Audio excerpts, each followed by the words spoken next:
Hi ಎಲ್ರಿಗೂ ನಮಸ್ಕಾರ. Welcome back to my YouTube channel. ನಾನು ವರಮಹಾಲಕ್ಷ್ಮಿ ಹಬ್ಬದ್ದು ವ್ಲಾಗ್ನ ಅಪ್ಲೋಡ್ ಮಾಡ್ತಾ ಇದ್ದೀನಿ. ನಾವು ಮೊದಲಿಗೆ ಗಣಪತಿ ಪೂಜೆ ಮಾಡಬೇಕು ಅಂತ ಗಣಪತಿನ ಮಾಡ್ಕೊಂಡ್ವಿ. ಊರ ಕಡೆ ಆದರೆ ಸಗಣಿ ಇರುತ್ತೆ, ಸಗಣಿಲಿ ಮಾಡ್ತಾರೆ. ನಮ್ಮ ಇಲ್ಲಿ ಬೆಂಗಳೂರಲ್ಲಿ ಇರೋದ್ರಿಂದ ನಾವು ಅರ್ಶಿಣಕ್ಕೆ ಸ್ವಲ್ಪ ನೀರು ಹಾಕಿ ಗಣಪತಿ ಥರ ಕಟ್ಟಿಟ್ಕೊಂಡು 21 ಗರಿಕೆನ ಅದಕ್ಕೆ ಸಿಕ್ಸಿದ ಮೇಲೆ ಸ್ವಲ್ಪ ಕುಂಕುಮ ಇಟ್ಟರೆ ಗಣಪತಿ ರೆಡಿಯಾಗಿ ಹೋಗ್ಬಿಡುತ್ತೆ. ನಾವು ಒಂದು ಸ್ಟೂಲಿಗೆ ಅಕ್ಕಿ ಹಿಟ್ಟಲ್ಲಿ ರಂಗೋಲಿನ ಹಾಕ್ತಾ ಇರೋದು. ರಂಗೋಲಿ ಪುಡಿನ ಹಾಕ್ಬಾರ್ದು ಅಂತ ಹೇಳಿದ್ರು ಅಂತ ಅಕ್ಕಿ ಹಿಟ್ಟಲ್ಲಿ ರಂಗೋಲಿ ಪುಡಿನ ಹಾಕಿ ಅರಿಶಿನ ಕುಂಕುಮ ಇಟ್ಟು ಅದಾದಮೇಲೆ ಕಳಶನ ಕೂರಿಸ್ಬೇಕು. ನಾವು ಮೊದಲಿಗೆ ತೆಂಗಿನಕಾಯಿಗೆಲ್ಲ ಅರಿಶಿನ ಎಲ್ಲನೂ ಹಚ್ಕೊಂಡು ಮೊದಲು ಮುಕ್ಕೋಡಕ್ಕೆ ಹಾಕೋಕ್ಕೆ ಕಳಸದ ಕಾಯಿನ ರೆಡಿ ಮಾಡಿಟ್ಕೊಂಡ್ವಿ. ಅದಾದಮೇಲೆ ಸೀರೆ ಉಡಿಸ್ಲಿಕ್ಕೆ ಅಂತ ಕಳಶಕ್ಕೆ ನಾವು ಕೋಲೆಲ್ಲನೂ ಕಟ್ಟಿ ಮುಂಚೆನೇ ರೆಡಿ ಮಾಡಿಟ್ಟು ಅದಾದಮೇಲೆ ಗಂಗೆ ಪೂಜೆ ಮಾಡೋಣ ಅಂತ ರೆಡಿ ಮಾಡಿಟ್ಟಿದ್ದ ಸ್ಟೂಲ್ ಮೇಲೆ ಕಳಶನ ಪ್ರತಿಷ್ಠಾಪನೆ ಮಾಡಿ ಗಣಪತಿನ ಕಳಸಕ್ಕೆ ನಾವು ಪಂಚಾಮೃತ ಬರುತ್ತಲ್ಲ, ಅದು 10 ರೂಪಾಯಿ ಪ್ಯಾಕೆಟ್ ಅಂಗಡಿಲಿ ಕೇಳಿದ್ರೇ ಸಿಗುತ್ತೆ ಅದು ಮತ್ತು ಒಂದು ಕಾಯಿನು ಮತ್ತು ಒಂದು ಚಿನ್ನದ್ದು ಮತ್ತು ಬೆಳ್ಳಿದು ಒಂದು ಉಂಗುರನ ಹಾಕಿ ಅಕ್ಷತೆ ಮತ್ತು ಹೂವನ್ನ ಹಾಕಿ ನಾನು ಕಳಶನ ಪ್ರತಿಷ್ಠಾಪನೆ ಮಾಡಿದೆ. ಅದಾದ ತಕ್ಷಣ ಅಲ್ಲೇ ಗಣಪತಿನ ಇಟ್ಟು ಗಣಪತಿಗೂ ಮತ್ತು ಫಸ್ಟಿಗೆ ಗಂಗೆ ಪೂಜೆ ಎರಡನ್ನೂ ಮುಗಿಸ್ಬಿಟ್ಟು ಆಮೇಲೆ ನಾವು ಸ್ಯಾರಿ ಎಲ್ಲ ಉಡ್ಸೋಕ್ಕೆ ಕೂತ್ಕೊಂಡ್ವಿ. ಗಂಗೆ ಪೂಜೆ ಆದಮೇಲೆ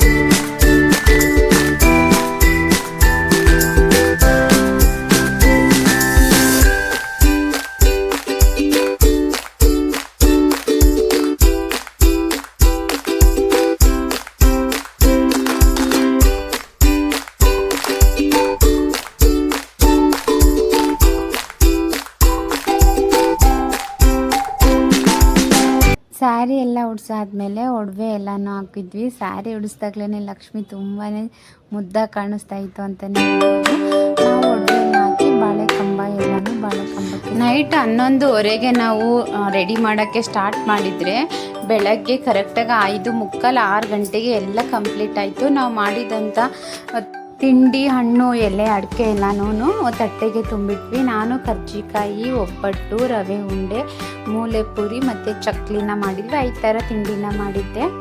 ಆಮೇಲೆ ಹಣ್ಣು, ಬಾಗ್ನ, ಎಲೆ, ಅಡಿಕೆ ಸಪ್ರೇಟ್ ತಟ್ಟೆಗೆ ತುಂಬಿ ಒಟ್ಟು 9 ತಟ್ಟೆನ ತುಂಬಿದ್ವಿ. ತಟ್ಟೆಗಳು ಮಾತ್ರ ಲೆಕ್ಕ, ಬೌಲಲ್ಲಿ ನಾವು ಇಡೋದೇನು ಲೆಕ್ಕ ಇರಲ್ಲ. ನೈವೇದ್ಯಕ್ಕೆ ಮೊಸರನ್ನ ಮತ್ತು ಪುಳಿಯೋಗರೆನ ಮಾಡಿದ್ದೆ.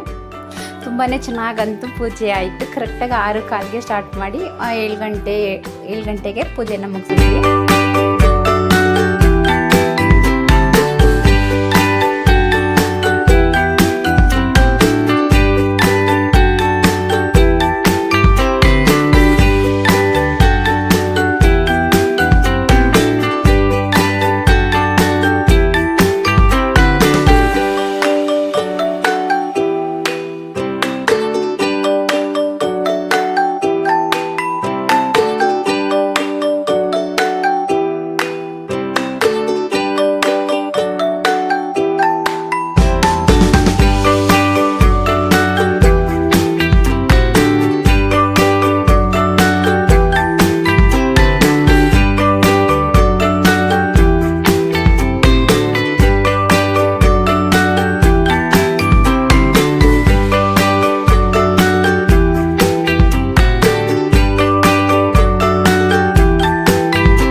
ಬೆಳಗ್ಗೆ ತಿಂಡಿಗೆನೆ ನಾನು ಪುಳಿಯೋಗರೆ ಮತ್ತು ಮೊಸರನ್ನ ಮಾಡಿದ್ವಿ. ಏನಕ್ಕೆ ಅಂದರೆ ನೈವೇದ್ಯಕ್ಕೆ ಪುಳಿಯೋಗರೆ ಮತ್ತು ಮೊಸರನ್ನ ಮಾಡಿದ್ವಲ್ಲ, ಸೊ ಅದೇನೇ ತಿಂಡಿಗೆ ಆಯಿತು. ಮಧ್ಯಾಹ್ನಕ್ಕೆ ಒಬ್ಬಟ್ಟು, ಹಾಲು ಮತ್ತು ಅನ್ನ, ಒಬ್ಬಟ್ಟು, ಸಾಂಬಾರು, ಬಾಳೆಕಾಯಿ, ಕಡಲೆಕಾಳು ಹಾಕಿ ಪಲ್ಯನ ಮಾಡಿದ್ದೆ. ಮಧ್ಯಾಹ್ನದ ಊಟನೂ ಆಯಿತು. ನೈಟ್ಗೂ ಕೂಡ ಸೇಮ್ ಅದೇ ಆಯಿತು.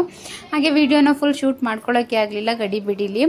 ನಾನು ಸಾಯಂಕಾಲಕ್ಕೆ ಬಾಗ್ನ ಅಂತ ನಾನು ಒಂದು ಬ್ಯಾಗ್ಗೆ ರವೆ ಉಂಡೆ, ಎಲೆ, ಅಡಿಕೆ, ಬಳೆ ಎಲ್ಲನೂ ಬ್ಲೌಸ್ ಪೀಸು, ಒಂದು ಹಣ್ಣು ಎಲ್ಲನೂ ನಾನು ಬ್ಯಾಗ್ ಹಾಕಿಟ್ಟು ಬಂದಾಗ ಕುಂಕುಮನ ಕೊಡೋಕ್ಕೆ ಈಸಿ ಆಗುತ್ತೆ ಮತ್ತು ತೊಗೊಳ್ಳೋರಿಗೂ ಚೆನ್ನಾಗಿರುತ್ತೆ ಅಂತ ಈ ಥರ ರೆಡಿ ಮಾಡಿ ಇಟ್ಕೋತೀನಿ ಎಲ್ಲ ವರ್ಷವೂ.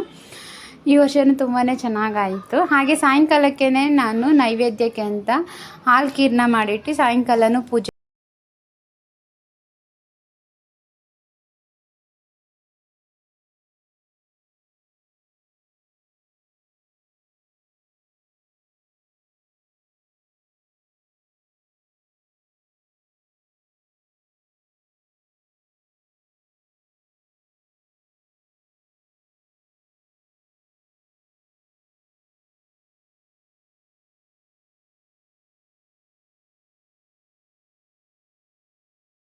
ಇದು ಶುಕ್ರವಾರದ ಬೆಳಗ್ಗೆ. ಶನಿವಾರ ನಾವು ದೇವ್ರನ್ನ ಕದಲಿಸ್ತಾ ಇದ್ವಲ್ಲ, ಅಂದರೆ ತೆಗಿತಾ ಇದ್ವಿ.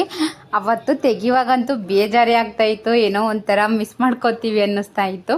ಸೊ ಎಲ್ಲನೂ ನೀಟಾಗಿ ದೇವ್ರದ್ದು ಇಟ್ಟಿದ್ವಲ್ಲ, ತಟ್ಟೆ ತುಂಬಿದ್ದನ್ನೆಲ್ಲ ತೆಗೆದಿಟ್ಟು ಸೀರೆ ಎಲ್ಲನೂ ತೆಗೆದು ನೀಟಾಗಿಟ್ಟು ನಾವು ಮಡ್ಲಕ್ಕಿನ ದೇವಸ್ಥಾನಕ್ಕೆ ತೊಗೊಂಡೋಗಿ ಕೊಡಬೇಕು. ಸೊ ಹಾಗಾಗಿ ಎಲ್ಲನೂ ರೆಡಿ ಮಾಡಿ ಇವತ್ತು ಕೂಡ ಫುಲ್ ಡೇ ಕೆಲಸನೇ ಆಯಿತು ಅಂತಲೇ ಹೇಳ್ಬೋದು. 1 ತಿಂಗಳಿಂದ ನಾವು ರೆಡಿ ಮಾಡ್ಕೊಂಡಿದ್ದಕ್ಕೂ ಕೊನೆಗೆ ಎಲ್ಲ ಕಂಪ್ಲೀಟ್ ಆಯ್ತು ಅನ್ನೋದೇ ಒಂದು ಖುಷಿ ವಿಚಾರ. ಮಡ್ಲಕ್ಕಿನ ಮನೆ ದೇವ್ರಿಗೆ ಕೊಡಬೇಕು ಅಂತ ಹೇಳ್ತಾರೆ, ಆದರೆ ನಮ್ಮ ಮನೆ ದೇವರು ಲಕ್ಷ್ಮೀ ದೇವಿ ದೇವಸ್ಥಾನ, ಆದರೆ ಇಲ್ಲಿಲ್ಲ. ಹಾಗಾಗಿ ನಾನು ಅಂಬಾ ಮಹೇಶ್ವರಿ ದೇವಸ್ಥಾನಕ್ಕೇ ತೊಗೊಂಡೋಗಿದ್ದೆ. ನಾನು ನನ್ನ ತಂಗಿ ಇಬ್ಬರು ಹೋಗಿ ದೇವಸ್ಥಾನದಲ್ಲಿ ಮಡ್ಲಕ್ಕಿನ ಕೊಟ್ಟು ಪೂಜೆ ಮಾಡಿಸ್ಕೊಂಡು ಬಂದ್ವಿ. ಐ ಹೋಪ್ ಈ ವಿಡಿಯೋ ನಿಮಗೆ ಇಷ್ಟ ಆಗಿರುತ್ತೆ ಅಂದ್ಕೊಂಡಿರ್ತೀನಿ. ಇಷ್ಟ ಆದರೆ ಪ್ಲೀಸ್ ಒಂದು ಲೈಕ್ ಮಾಡಿ, ಶೇರ್ ಮಾಡಿ, ಕಮೆಂಟ್ ಮಾಡಿ, ಹಾಗೆ ಹೇಗೆ ಬಂದಿತ್ತು ಅಂತ ತಿಳಿಸಿ. ಯಾರ್ಯಾರು ನನ್ನ ಚಾನಲ್ನ ಸಬ್ಸ್ಕ್ರೈಬ್ ಮಾಡ್ಕೊಂಡು ನೋಡ್ತಿಲ್ಲ ದಯವಿಟ್ಟು ಸಬ್ಸ್ಕ್ರೈಬ್ ಮಾಡಿ ಅಂತ ಕೇಳ್ತೀನಿ. Thank you.